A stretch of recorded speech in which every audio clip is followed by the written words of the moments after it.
আমার নবীর সাথে কারো তুলনা হয়নি, হবে না, হতে পারে না।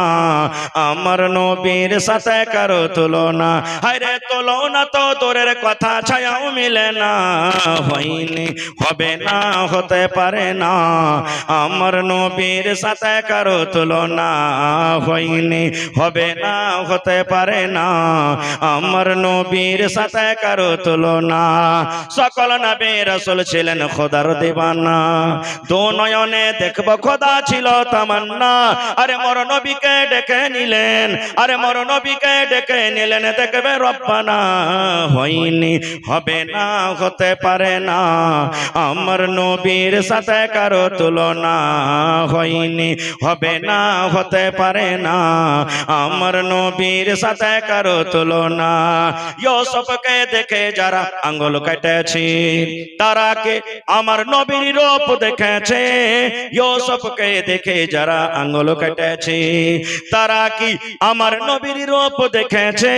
আরে দেখতো যদি কেটে দিত, আরে দেখতো যদি কেটে দিত কলিজা খানা, হয়নি, হবে না, হতে পারে না।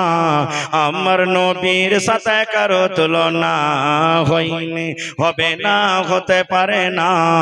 আমার নবীর সাথে কারো তুলনা। যার শানে আল্লাহ তাআলা করলেন ঘোষণা, খোলকে আযীম আমার শাহে মদিনা। যার শানে আল্লাহ তাআলা করলেন ঘোষণা, খোলকে আযীম আমার শাহে মদিনা।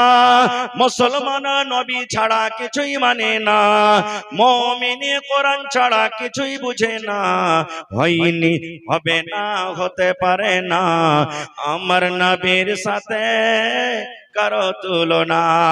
নারে তাকবীর। ভাই মুসলমান, আমার সময় খুব কম, একটা গল্প মনে পড়লো আমার। এটা হাদিস কোরআনের কথা নিয়ে গল্প। মাগরিবের নামাজ চালু হয়েছে, মাদ্রাসার এই ধরনের একটা মাদ্রাসার একটা ছোট্ট ছেলে, গ্রামের লোক বলছেন যে ওস্তাজি তুমি নামাজটা পড়িয়ে দাও তো মাগরিবের।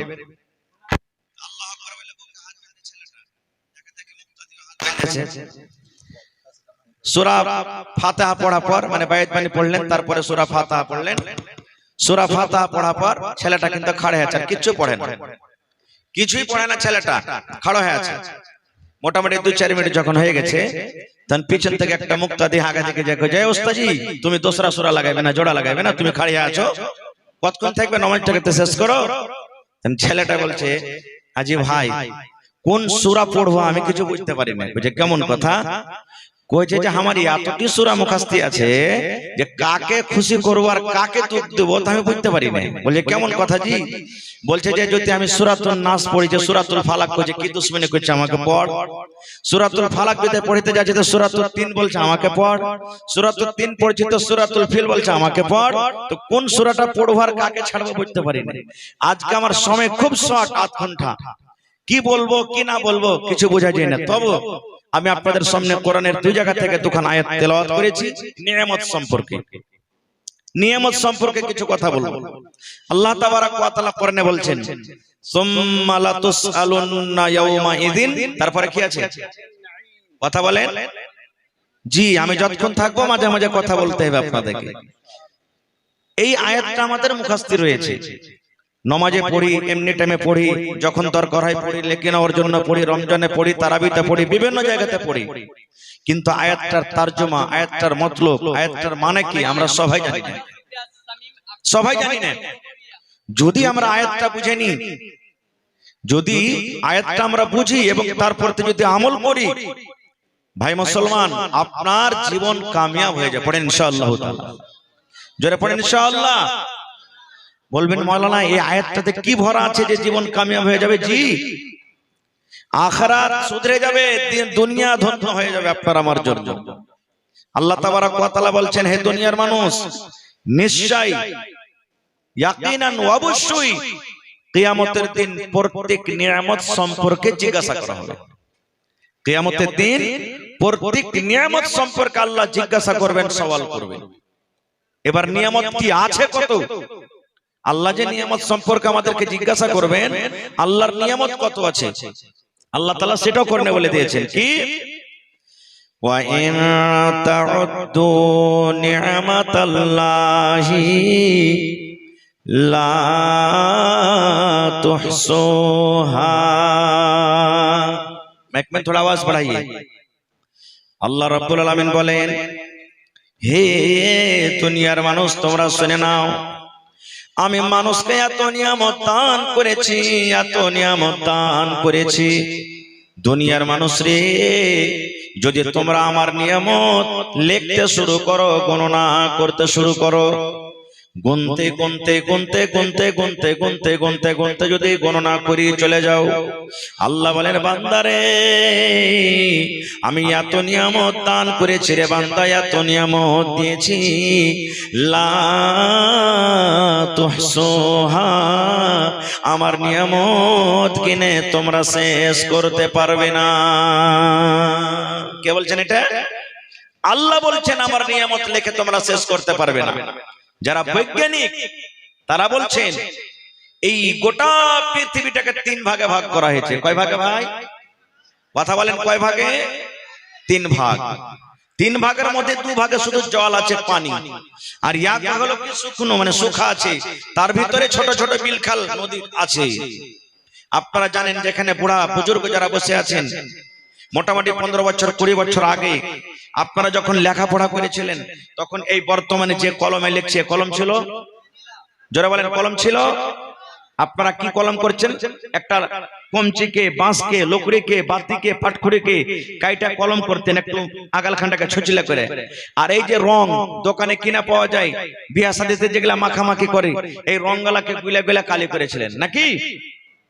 আল্লাহ রাব্বুল আলামিন বলেন, হে দুনিয়ার মানুষ, আমি এত নিয়ামত দান করেছি। আল্লাহ বলেন গোটা পৃথিবীতে যত গাছ আছে রে বান্দা, সমস্ত গাছকে কেটে কেটে কেটে কেটে কেটে যদি তুমি কলম তৈরি করো রে বান্দা, কলম তৈরি করো। আর দুনিয়াতে যত পানি আছে, জল আছে, সমস্ত পানিকে যদি তুমি রং করো রে বান্দা, রং করো। আর যদি আমার নিয়ামত লিখতে শুরু করো, আল্লাহ বলেন বান্দারে গোটা পৃথিবীর গাছ লিখতে লিখতে কলম করে শেষ হয়ে যাবে, ক্ষয় হয়ে যাবে। দুনিয়ার সমস্ত পানি, দুনিয়ার সমস্ত জল তোমার রং করে শেষ হতে হতে হতে হতে হয়ে যাবে। কিন্তু আল্লাহ বলেন বান্দারে আমি তোমাদেরকে এত নিয়ামত দান করেছি রে বান্দা, লা তুহসুহা, আমার নিয়ামত কিনে তোমরা শেষ করতে পারবে না। নারে তাকবীর! এত আমি নিয়ামত দান করেছি। এবার বলবেন হাজী মাওলানা কি কি নিয়ামত আল্লাহ দান করেছেন? সব কথা এখন বলা যাবে না। বন্ধুরে আমার, আল্লাহ রাব্বুল আলামিন আমাকে আপনাকে একটা সুন্দর করে মানুষ করে দুনিয়াতে আল্লাহ দিয়েছেন। এটা হলো আল্লাহর একটা বড় নিয়ামত। এটা হলো আল্লাহর কি বড় নিয়ামত। আল্লাহ রাব্বুল আলামিন যদি আমাকে আপনাকে মানুষ না করে যদি কুকুর করত, ওরে আল্লাহ আমার মান সম্মানটা কোথায় থাকতো? আল্লাহ রাব্বুল আলামিন যদি আমাকে মানুষ না করে একটা গরু, ছাগল, মুরগা, মুরগি করত, তাহলে আমাদের মান সম্মান এটা কিন্তু থাকতো না। তাই কবি বলেন হাজারো শুকর আল্লাহ, হাজারো শুকর, হাজারো শুকর আল্লাহ, হাজারো শুকর, মানুষ করে তৈরি করলেন, করেনি কুকুর। আল্লাহুস সামাদ, আল্লাহ মানুষ করেছেন, এটা হলো আল্লাহর একটা বড় নিয়ামত। আর কি? আল্লাহ রাব্বুল আলামিন দুনিয়াতে আমাদেরকে পাঠালেন। আল্লাহ রাব্বুল আলামিন মায়ের মতন একটা বড় নিয়ামত আমাদেরকে দান করেছেন। আব্বা হলেন আমাদের জন্য একটা নিয়ামত। একজন বিবি, একজন মহিলা, একজন নারী হলো একটা পুরুষের জন্য নিয়ামত, এবং একটা পুরুষ হলো একটা নারীর জন্য নিয়ামত। বেটা হলো একটা নিয়ামত, বেটি হলো একটা নিয়ামত। আল্লাহ জমিন দান করেছেন, এটা হলো একটা নিয়ামত। আল্লাহ রাব্বুল আলামিন চোখ দান করেছেন, এটা হলো একটা নিয়ামত। আল্লাহ হাত পা দিয়েছেন, এটা একটা নিয়ামত। এই মুসলমান, আল্লাহ রাব্বুল আলামিন আপনাকে জমিন জায়গা সব দান করেছেন, এটা হলো আল্লাহর একটা নিয়ামত। আল্লাহ রাব্বুল আলামিন আপনার জীবনের কত ভালো মন্দ আছে, এটা হলো আল্লাহ রাব্বুল আলামিনের তরফ থেকে একটা নিয়ামত। আল্লাহ রাব্বুল আলামিন সব থেকে আরো একটা বড় নিয়ামত দান করেছেন, যেন আমরা রাস্তা ভটকে না যাই, যেন আমরা সোজা পথে সোজা রাস্তাতে চলতে পারি। এই জন্য আল্লাহ রাব্বুল আলামিন পাক পবিত্র আমাদেরকে দান করেছেন, একটা হলো একটা নিয়ামত। এবং আল্লাহ রাব্বুল আলামিন এই বান্দা মানুষকে কত ভালোবাসেন, এই মানুষরা যেন জাহান্নামের ভিতরে না চলে যায়, এই মানুষরা যেন জাহান্নামের আগুনে না পড়ে জাহান্নাম থেকে যেন বেঁচে যায়, ভালো আমল যেন করতে পারে। এই জন্য আল্লাহ রাব্বুল আলামিন মাঝে মাঝে যুগে যুগে একজন নবী এবং রাসূল দুনিয়াতে দিয়েছেন। এটা হলো আল্লাহ রাব্বুল আলামিনের পক্ষ থেকে বড় নিয়ামত। নিয়ামতের কোনো কমি নেই। আজকে দেখেন, আজকে আমাদের বাড়িতে কত মাল, কত টাকা, কত পয়সা, আজ থেকে 15 বছর 14 বছর আগে নিয়ে যান কথাটাকে, আর ভাবা চিন্তা করেন এখনকার ছোট ছোট মাসুম ছেলে মেয়েরা দিনে 50 টাকা, 100 টাকা, 10 টাকা করে খাবার দোকানে খেলে, খায় কি খায় না ভাই? বাড়িতে একটা ছেলেটা যতই নষ্ট করে, 10 বছর আগে একটা পরিবার নিয়ে খেতে পায়নি। আল্লাহ রাসূলের জামানাতে কিভাবে দিন কেটেছে জানেন?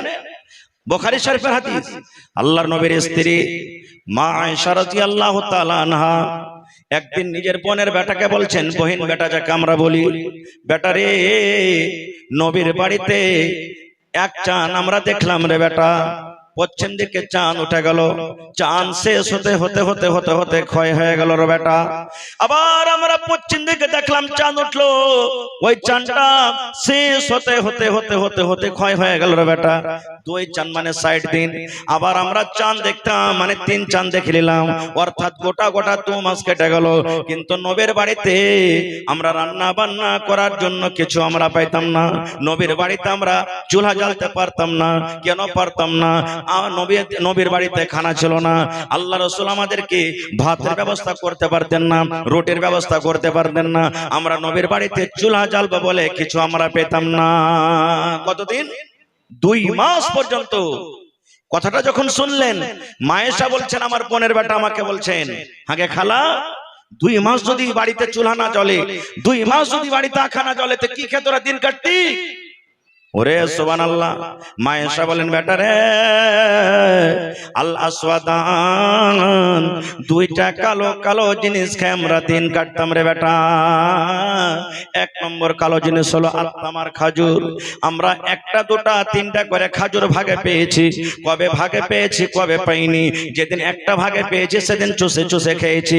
যেমন আজকে আমরা যদি চকলেট পেইনি, আমার ছেলেরা যদি চকলেট পায়, চকলেটটা মুখে নিয়ে চুষে চুষে চুষে চুষে খায়।